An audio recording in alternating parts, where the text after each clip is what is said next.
천금이 집사입니다. 룻기 2장입니다. 나오미의 남편 엘리멜렉의 친족으로 유력한 자가 있으니 그의 이름은 보아스더라. 모압 여인 룻이 나오미에게 이르되 원하건대 내가 밭으로 가서 내가 누구에게 은혜를 입으면 그를 따라서 이삭을 줍겠나이다 하니 나오미가 그에게 이르되 내 따라 갈지어다 하매 룻이 가서 베는 자를 따라 밭에서 이삭을 줍는데 우연히 엘리멜렉의 친족 보아스에게 속한 밭에 이르렀더라. 마침 보아스가 베들레헴에서부터 와서 베는 자들에게 이르되 여호와께서 너희와 함께 하시기를 원하노라 하니 그들이 대답하되 여호와께서 당신에게 복 주시기를 원하나이다 하니라. 보아스가 베는 자들을 거느린 사환에게 이르되 이는 누구의 소녀냐 하니 베는 자를 거느린 사환이 대답하여 이르되 이는 나오미와 함께 모압 지방에서 돌아온 모압 소녀인데 그의 말이 나로 베는 자를 따라 단 사이에서 이삭을 줍게 하소서 하였고 아침부터 와서는 잠시 집에서 쉰 외에 지금까지 계속하는 중이니이다. 보아스가 룻에게 이르되 내 따라 들으라. 이삭을 주우러 다른 밭으로 가지 말며 여기서 떠나지 말고 나의 소녀들과 함께 있으라. 그들이 베는 밭을 보고 그들을 따르라. 내가 그 소년들에게 명령하여 너를 건드리지 말라 하였느니라. 목이 마르거든 그릇에 가서 소년들이 길러온 것을 마실지니라 하는지라.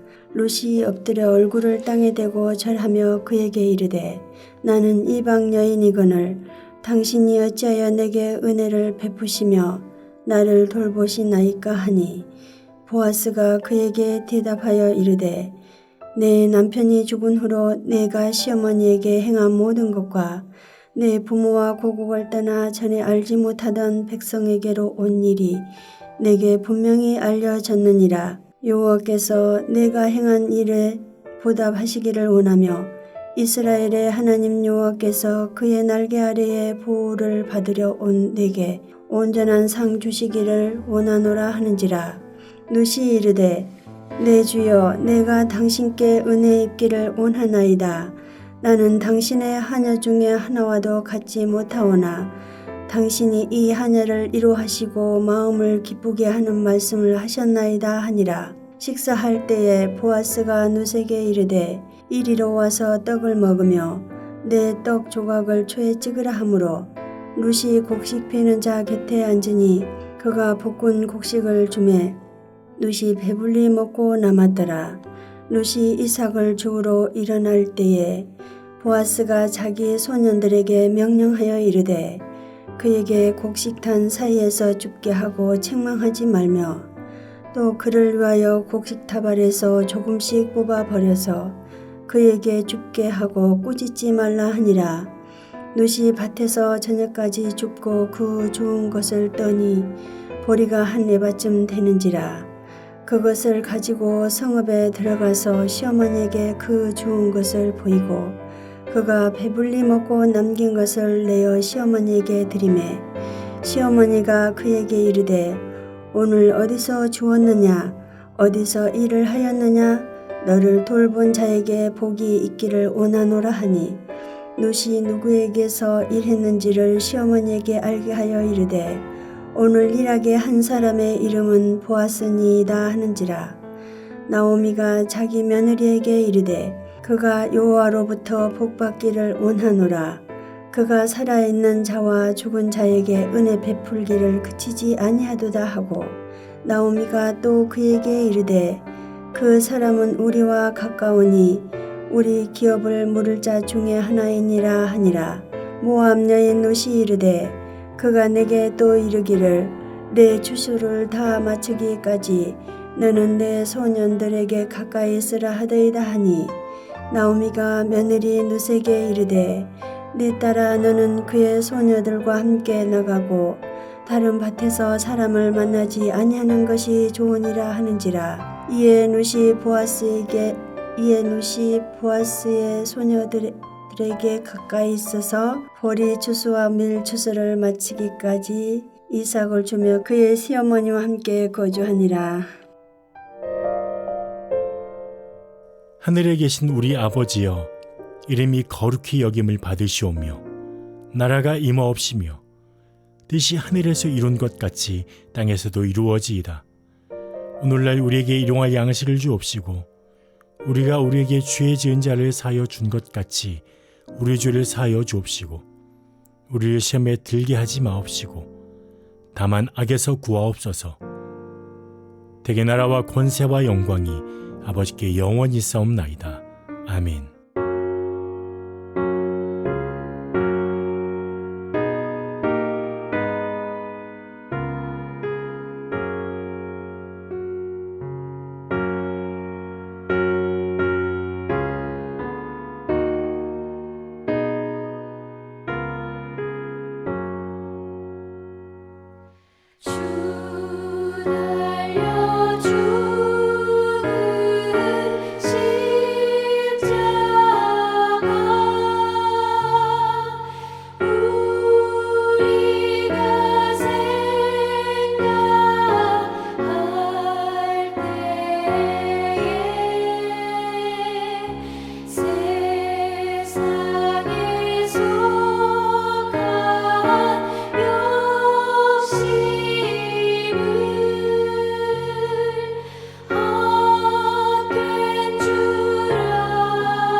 오늘 함께 나눌 말씀은 요한복음 8장 21절에서 30절 말씀입니다.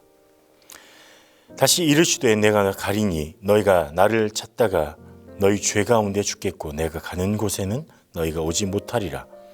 유대인들이 이르되 그가 말하기를 내가 가는 곳에는 너희가 오지 못하리라 하니 그가 자결하려는가? 예수께서 이르시되 너희는 아래에서 났고 나는 위에서 났으며 너희는 이 세상에 속하였고 나는 이 세상에 속하지 아니하였느니라. 그러므로 내가 너희에게 말하기를 너희가 너희 죄 가운데서 죽으리라 하였노라. 너희가 만일 내가 그인 줄 믿지 아니하면 너희 죄 가운데서 죽으리라. 그들이 말하되 내가 누구냐? 예수께서 이르시되 나는 처음부터 너희에게 말하여 온 자니라. 내가 너희에게 대하여 말하고 판단할 것이 많으나 나를 보내신 이가 참되심에 내가 그에게 들은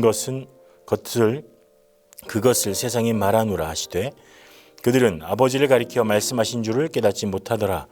이에 예수께서 이르시되 너희가 인자를 든 후에 내가 그인 줄을 알고 내가 또 스스로 아무것도 하지 아니하고 오직 아버지께서 가르치신 대로 이런 것을 말하는 줄도 알리라. 나를 보내신 이가 나와 함께 하시도다. 나는 항상 그가 기뻐하시는 일을 행함으로 나를 혼자 두지 아니하셨느니라. 이 말씀을 하심에 많은 사람이 믿더라. 아멘. 누군가 헬라 철학의 대가 탈레스에게 이렇게 질문을 했습니다. 선생님, 이 세상에서 가장 어려운 것이 무엇입니까? 이렇게 말하자 탈레스가 이렇게 대답했습니다. 자신을 아는 일입니다. 그러자 또 이렇게 물어봤습니다. 그러면 가장 쉬운 일은 무엇입니까? 이렇게 물었더니 탈레스가 이번에는 이렇게 말합니다. 남 이야기를 하는 것이라고 합니다. 세상에서 가장 어려운 것, 나 자신을 아는 것, 내가 누구인지 아는 것, 이것이 참 어렵습니다. 남들 이야기하는 건 참 쉽습니다. 다른 사람을 판단하는 것만큼 쉬운 일은 없는 것 같습니다. 그래서 우리는 끊임없이 남을 판단합니다. 근데 인디언인 한 사람이 슈익스라는 사람이 이런 얘기를 했다고 해요. 남의 이야기를 하려면 그 사람의 신발을 신고 일주일은 걸어 다녀 보아야 한다. 그 사람의 모습, 모양, 그 사람의 삶의 형태를 들여다보지 않고는 그 사람을 제대로 이해할 수 없고 그렇게 판단하는 것은 옳지 않다 이렇게 얘기하죠. 하지만 정작 나 자신을 들여다보는 사람은 별로 없습니다. 여러분은 어떠십니까? 나는 누구인지, 정말 나는 잘 살고 있는가 이렇게 질문해 본 적 있으십니까? 내 믿음은 지금 괜찮은지, 내 인격은 지금 이대로 괜찮은가? 우리는 이런 질문은 잘 안 합니다. 저도 마찬가지입니다. 여러분은 누구입니까? 어떤 사람인가요? 오늘 본문에서 예수님께서는 나는 누구인가에 대해서 우리에게 말씀해 주고 있습니다. 예수님이 누구신지 중요한 이슈가 되는 이유는 이 1절에서부터 11절까지 나오는 가늠한 여인으로 인해서 비롯된 사건, 이 중요한 열쇠가 됩니다. 예수님을 함정에 빠뜨리려고 하는 이 서기관들과 바리새인들이 있었습니다. 이 사람들이 함정에 빠뜨리려고 가늠한 여인을 현장에서 잡아서 그래서 예수님 앞으로 데리고 나오죠. 그리고 이 여인을 어떻게 해야 할까요? 이렇게 함정에 빠뜨립니다. 하지만 이 죽음 앞에 선 여인을 예수님이 구원해 주셨죠. 정말 죽을 수밖에 없는 상황에서 예수님은 여인의 생명을 건져주셨고 그 죄를 용서해 주셨습니다. 그리고 나서 예수님은 12절에서 나는 세상의 빛이니 나를 따르는 자는 어둠에 다니지 아니하고 생명의 빛을 얻으리라 말씀하셨습니다. 죄인이었던 여인을 구원해 주시고 그리고 여인에게 이렇게도 말씀하시는 거죠. 그리고 사람들에게도 이렇게 이야기하는 거죠. 저 여인과 똑같은 죄인인 어둠에 다니는 여러분들, 당신들은 빛인 나에게 나와서 생명을 얻어야 된다라고 말하는 것입니다. 가늠한 여인, 그 여인을 용서한 나, 너희 죄를 꿰뚫고 너희 죄를 다 알고 있는 나는 빛이다. 너희가 내게로 나와야 한다. 이렇게 말씀하는 겁니다. 그리고 오늘 본문은 예수님께서 자신이 누군지 추가적으로 보여주시는 분입니다.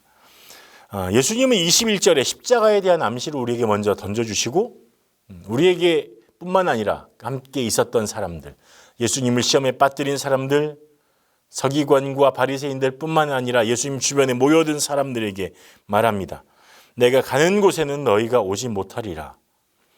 21절은 14절에서 내가 어디서 오며 어디로 가는 것을 알거니와 너희는 내가 어디로 오며 어디로 가는 것을 알지 못하느니라와 연결이 됩니다. 예수님은 하나님에게서 나왔고 그리고 죽음을 이기시고 다시 하나님께로 가실 분, 예수님은 그 모든 과정 다 알고 계셨죠. 하지만 함께 있는 사람들은 몰랐습니다. 그래서 너희가 내가 가는 곳에 오지 못한다라고 말씀하는 겁니다. 이 말씀에서 발견할 수 있는 세 가지가 있는데, 첫 번째는 나는 떠날 것이다 라는 것이죠. 예수님이 하늘의 보좌를 버리고 어둠이 가득한, 죄로 가득한 땅에 오셨습니다. 그리고 이곳에서 죽으시고 부활하신 후에 다시 하나님께로, 빛의 영역으로 돌아가실 것을 우리에게 암시해 주고 있습니다. 그렇게 가심으로써 하나님의 구원 사역의 첫 번째 사역이 완성될 것이다. 두 번째는 너희 유대인들은 예수를 찾을 수도 없고 예수께서 간 곳으로 들어갈 수 없다. 왜냐하면 유대인들은 자기 죄 때문에 죽을 것이기 때문이다. 죄 가운데 죽는다는 것은 자기 죄를 회개하지 않는다는 것입니다. 예수님이 죄를 용서해 준 이 가늠한 여인을 보고도 그 용서의 현장 가운데 있었음에도 불구하고 여전히 서기관, 바리새인들, 유대인들은 주님께 나오는 것을 거절했습니다. 그들은 그들의 완악함에서 죄를 돌아보지 않고 죄 속으로 오히려 들어가 버렸습니다. 그런 상황을 만들 거라고 예수님 말하시는 것이죠. 세 번째 발견은 너희는 너희 죄로 죽을 것이다 라고 하는 것입니다. 이 죄는 예수님을 거부한 죄입니다. 예수님을 거절했을 뿐만 아니라 예수님을 거부하고 예수님에 대해서 반대하는 죄인 것이죠.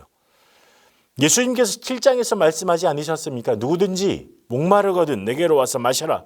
그러면 성경의 이름과 같이 그 배에서 생수의 강이 흘러나리라 말씀하셨는데, 그리고 8장 12절에 나는 세상의 빛이라 말씀하셨는데 서기관과 바리새인들은 이 말씀을 외면했습니다. 이들은 자신의 의를 버리지 않았습니다. 예수님께 가지 않았습니다. 예수님을 거부했습니다. 하지만 예수님은 포기하지 않으시고 자신을 계속 소개하십니다. 아니, 저 같으면 말귀도 못 알아듣고 계속해서 말하는데도 내가 구원이다, 내가 생명이다, 내가 빛이다 이야기해도 전혀 거들떠보지도 않는, 오히려 반대하는 이들을 포기하셨을 만도 한데 그러지 않으셨습니다. 예수님은 끊임없이 너희는 죄인이다, 죄 가운데 죽는다, 내가 하나님 보내신 바로 그 메시아, 너희의 구원자다, 그러니 나에게로 돌아와라, 나를 믿지 않으면 너희는 죽게 된다 말씀하고 계십니다. 포기하지 않으시죠. 우리는 이 본문을 통해서 예수님의 마음과 태도를 알 수 있게 됩니다. 어떤 마음과 어떤 태도일까요? 첫 번째는 포기하지 않는 사랑입니다. 첫 번째, 포기하지 않는 사랑. 예수님은 자신을 함정에 빠뜨린 서기관, 바리새인들도 주님께 돌아오기 원하셨습니다. 그래서 끊임없이 거절당하셨지만 끊임없이 말씀하고 계신 거죠. 주님은 결코 포기하지 않으셨습니다. 물론 예수님을 따르던 사람들도 많았습니다. 하지만 이 따르던 사람들은 예수님이 십자가를 지실 때 다 도망갔습니다. 물론 도망가지 않은 소수의 사람들이 남아 있었지만 이들은 자신의 생각과 다를 때, 예수님의 모습이 자신들이 상상하던 왕의 이미지와 다를 때 다 도망갔습니다. 하물며 수제자인 베드로도 예수님을 부인했습니다. 그럼에도 불구하고 예수님은 포기하지 않으셨습니다. 포기하지 않으시고 복음을 전하셨습니다. 포기하지 않고 찾아가셨습니다. 예수님께서 제자의 삶을 포기하고 물고기를 잡으러 다시 어부의 삶으로 돌아간 베드로를 찾아가신 것처럼, 그리고 십자가에서 아버지 저들을 사하여 주옵소서, 자기들이 하는 것을 알지 못하십니다라고 말씀하시면서 예수님은 십자가를 지실 때까지 끝까지 자신을 부인하고 부정하고 반대하는 사람들까지 포기하지 않고 주님의 사랑으로 덮길 원하셨습니다. 예수님은 여러분들을 포기하지 않으십니다. 결단코 포기하지 않으시죠. 때로 우리가 하나님으로부터 멀어질 때도 있고, 때로는 우리의 영혼이 너무나 메말라서 주님을 생각하지도 아니하는 때도 있습니다. 하지만 예수님은 우리를 결코 버리시지 않습니다. 결코 모르신다 하지 않습니다. 예수님은 여러분을 절대 포기하지 않으시죠. 그리고 끝까지 우리를 돌봐주십니다. 주님은 우리를 놓지 않으십니다. 하나님 손에 붙들어 주십니다. 그리고 예수님의 사랑이 우리를 포기하지 않습니다. 성령님께서 우리를 포기하지 않고 도와주십니다. 이 포기하지 않으시는 예수님의 사랑을, 하나님의 사랑을, 성령님의 사랑을 믿으신 여러분 되시길 축복합니다. 두 번째, 우리가 본문에서 만날 수 있는 예수님의 태도는 바로 순종입니다. 28절과 29절을 보면 예수님께서 말씀하십니다. 아버지께서 가르치신 대로 라고 표현하십니다. 나는 항상 그가 기뻐하시는 일을 행함으로 라고 말합니다. 나를 보내신 이가 나와 함께 하시도다 이렇게 말합니다. 누구 이야기하는 거죠? 바로 하나님 아버지, 성부 아버님을 이야기하시는 겁니다. 예수님은 오직 성부 하나님의 뜻을 이루기 위해서 자기를 비우고 아버지의 뜻대로 이 땅에 오셨습니다. 아버지 하나님의 뜻을 자기에게 온전히 채우셨습니다. 나를 보내신 이, 나와 함께 하시는 이 하나님 아버지의 뜻에 철저하게 순종하고 굴복하고 복종하셨습니다. 왜냐하면 이 하나님 아버지의 사랑을 가장 깊이 이해하시는 분이 바로 예수님이시기 때문입니다. 그리고 예수님이 그 사랑을 품고 그 사랑을 가지고 이 땅에 친히 오셨기 때문입니다. 우리를 위해서. 반대와 배반과 죽음의 길이 하나님이신 예수님이 묵묵히 걸어가야 할 길이었습니다. 하지만 그렇게 걸어가신 이유는 바로 사랑 때문이었으며 그 죽음의 길, 고난의 길에 순종하셨습니다. 우리를 사랑하셔서 순종하셨습니다. 철저하고도 처절하게 순종하셨습니다. 순종은 내 의지를 굴복시키는 것입니다. 내 생각을 뒤집어 엎는 것이죠. 순종은 내가 도저히 못할 일까지라도 감당하는 것입니다. 그것이 순종입니다. 예수님께서 순종하신 것처럼 오늘 우리도 예수님의 순종을 배워야 합니다. 예수님의 순종을 배워 예수님의 길을 가야 합니다. 도무지 사랑할 만하지 않는 사람까지도 사랑해야 하며 도무지 이겨내기 힘든 이 고통과 어려운 고통들을 묵묵히 믿음으로 견뎌내는 것, 주님을 따라가는 것, 어려움 가운데서도 주의 말씀에 순종해서 기도 외에는 이런 능력이 나갈 수 없다라는 이 말씀 붙들고 기도의 자리로 나아가는 것, 그리고 내 삶을 드려서 하나님을 기쁘시게 해드리는 것. 하나님은 여러분들을 사랑하시고 여러분들의 순종을 기대하십니다. 그리고 여러분들이 드리는 예배와 기도를 기뻐하십니다. 오늘 예수님이 우리를 포기하지 않으신 것처럼, 그렇게 사랑하신 것처럼 나도 포기하지 않고 하나님께 나아가야 합니다. 하나님이 여전히 우리와 함께 계시고 그 사랑으로 우리를 덮어주십니다. 또 주변에 우리가 혹시 포기한 사람이 있습니까? 주님의 사랑으로 우리도 포기하지 않았으면 좋겠습니다. 1년, 3년, 5년, 10년 복음을 전했는데 도무지 복음이 들어갈 사람 아닌 것 같다. 포기하지 마십시오.